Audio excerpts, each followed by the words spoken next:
In part 1 of my first homebrew, I brewed a Hefeweizen ale using my newly purchased 16-gallon Viver brew kettle equipped with the high-tech and research-grade nylon bag system, which retails for about $4 USD. If you would like to see that, part 1 will be linked in the description below, where I'll also have various links to my TikTok and Instagram socials, where I plan on posting updates on future videos as well as doing beer reviews of different craft breweries in the greater Maryland area.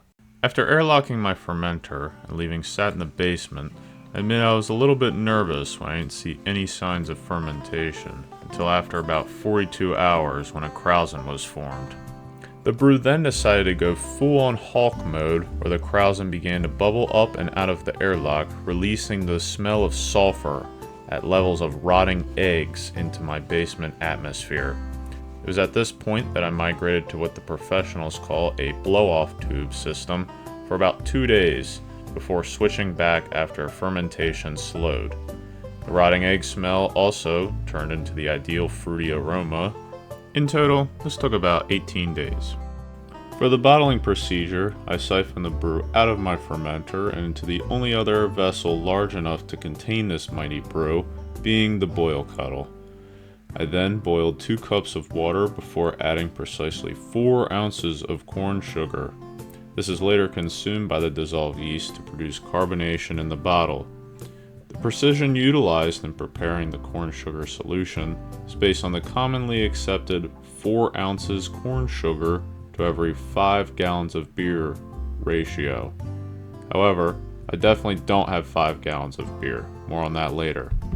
After pouring the corn sugar mixture into my beer, I gave it a good mix and reviewed my equipment before beginning the bottling process. Being careful not to spill any of my precious beer on the floor, I began the long process of bottling, which took a long time. However, when all was said and done, I had about 44 12-ounce bottles of delicious homebrewed Hefeweizen. In front of me, I have 3 different Hefeweizens to sample.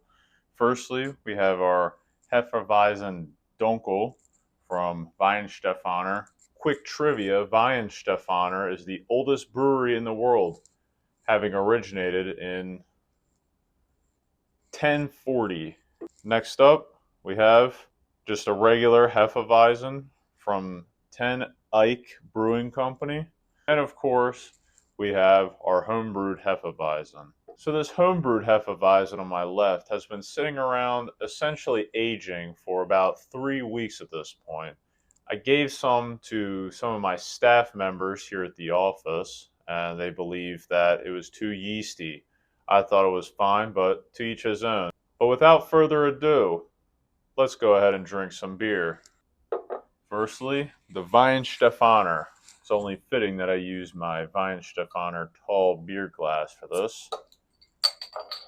Crack her on open. Let's give her a pour. I split the W. Next up, let's pour up this regular Hefeweizen. Ooh, she's bubbly.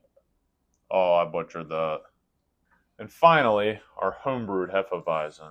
Get ready. Careful not to let the yeast come off the bottom. Very careful. Not too bad. So as you can see, there are some significant differences between our 3 beers. Obviously, the Dunkel has a lot more of those more darker malted grains, if you will. Some more roasting going on, hence Dunkel, which means dark in German. A regular Hefeweizen, obviously, very beautiful, nice head, and, relatively clear. Our homebrewed, while we did have a head whilst pouring, it's pretty rough looking now. Yeah, not a whole lot of carbonation either, which could be remedied with more priming sugar during the priming and bottling phase. Cheers.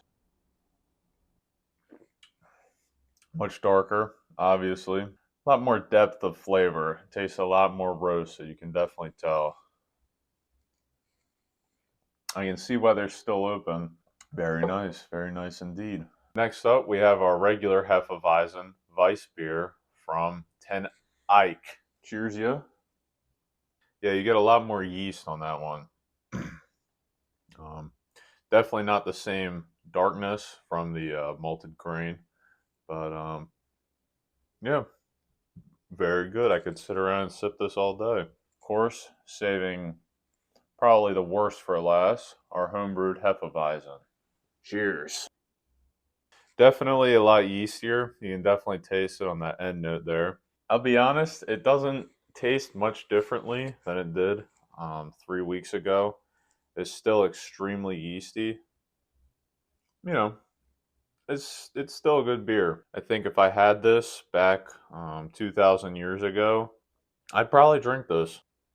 I think I definitely let some of the yeast come out of the bottom of the bottle and settle in here. Might not show up as well on camera, but you can see it's very cloudy. As you can see, there are some pretty significant color differences. Obviously, your normal Hefeweizen, very clear. Although it is an ale, still kind of has those lager properties. Hefeweizen Dunkel over here, a lot more of those darker notes, as I keep saying. And obviously, with our very primitive Hefeweizen here on the left, it's a lot cloudier. I think that much is clear, no pun intended. Anyways, there you have it, folks. 3 different Hefeweizens all in a row.